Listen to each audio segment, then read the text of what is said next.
आखिर देश की संसद में ये हो क्या रहा है? कोई एक को बदतमीज मनहूस कह रहा है तो कोई दूसरे को तुझे देख लूंगा कह रहा है। ऐसा लग रहा है दोस्तों कि संसद ना हो गई, कोई अखाड़ा हो गया। दरअसल रेल मंत्री अश्विनी वैष्णव के व्यवहार को लेकर राजस्थान के नागौर से सांसद हनुमान बेनीवाल बेहद नाराज हैं। इतने नाराज हैं कि उन्होंने रेल मंत्री अश्विनी वैष्णव को मनहूस और बदतमीज कह दिया। दोस्तों रेल मंत्री और हनुमान बेनीवाल की कल संसद में काफी गर्मा गर्मी हो गई, काफी बहस हो गई। दोस्तों हनुमान बेनीवाल ने आरोप लगाया कि रेल मंत्री ने उनके साथ बदतमीजी की। सवाल पूछा हनुमान बेनीवाल ने रेलवे के घटते खर्च को लेकर, तो उनसे कहा रेल मंत्री ने कि आप संसद से बाहर चले जाइए। हनुमान बेनीवाल ने यह भी कहा कि रेल मंत्री ने उनसे संसद में कहा कि मैं तो आपको देख लूंगा। दोस्तों हनुमान बेनीवाल का आरोप है कि वो संसद में जो रेलवे ने कटौती की है उस पर चर्चा के लिए कुछ रेल संबंधी डिमांड्स के बारे में जानकारी चाह रहे थे रेल मंत्री से।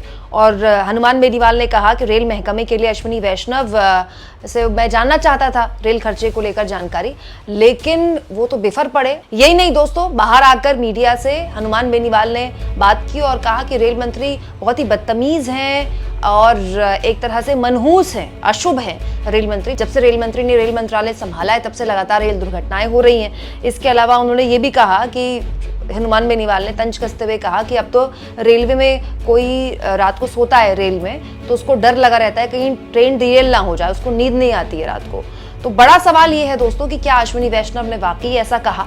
इस बारे में तो कोई जानकारी नहीं, लेकिन अश्विनी वैष्णव के कल के व्यवहार को लेकर विपक्ष ने कई सवाल उठाए हैं। जब अश्विनी वैष्णव को रेल मंत्री कहा गया तो अश्विनी वैष्णव नाराज हो गए और कुछ इस तरह से भड़क गए विपक्ष पर।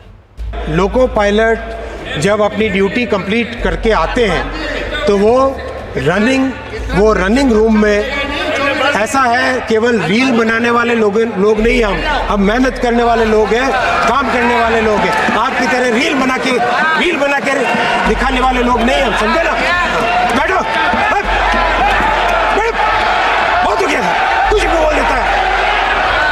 माननीय अध्यक्ष जी हाउस का ऑर्डर मिला, ये क्या तरीका है? कुछ भी बीच में बोल देते हैं। दोस्तों विपक्ष ने और गंभीर आरोप अश्विनी वैष्णव पर तब लगा दिए जब उन्होंने लगातार हो रही रेल दुर्घटनाओं को छोटी मोटी घटनाएं कह दिया। मतलब आप सोचिए, अभी 2024 को बीते केवल 7 महीने हुए हैं, है ना?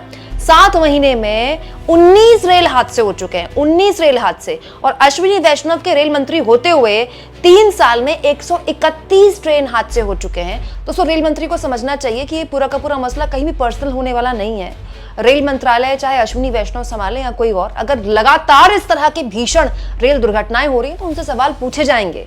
संसद में टेबल पीटने से उसका जवाब नहीं मिलने वाला है। आप इस मुद्दे पर क्या सोचते हैं? कमेंट बॉक्स में जरूर लिखें और जितना हो सके चैनल को शेयर करें, सब्सक्राइब करें और थैंक्स फॉर ज्वाइन। ये 2 ऑप्शन हैं जिसके जरिए आर्थिक तौर पर भी आप चैनल के हाथ मजबूत कर सकते हैं।